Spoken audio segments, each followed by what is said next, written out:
მთელი ფსიქოლოგია ერთ წუთში. ჩვენ არ ვართ მხოლოდ ჩვენი გამოცდილება, არამედ ისიც თუ როგორ ვაფასებთ ამ გამოცდილებას.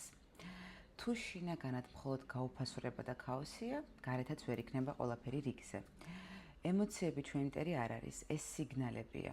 ბრალი შეიძლება მიგვანიშნებდეს დარღვეულ საზღვრებზე, შიში იმაზე, რაც ჩვენთვის ნამდვილად მნიშვნელოვანია.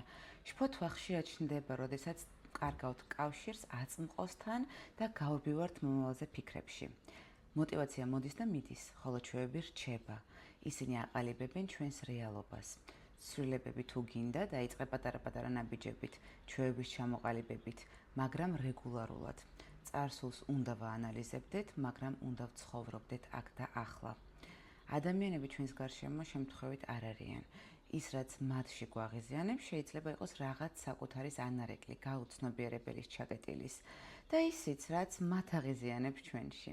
ცხოვრების კონტროლი შეუძლებელია, მაგრამ შეგვიძლია ყურადღებით მივიღოთ გადაწყვეტილებები, გავაკეთოთ არჩევანი. თუ მეტი გაინტერესებს, გამოიწერეთ ჩემი YouTube არხი და ბმულს იპოვი პროფილის აღწერაში. ნახვამდის.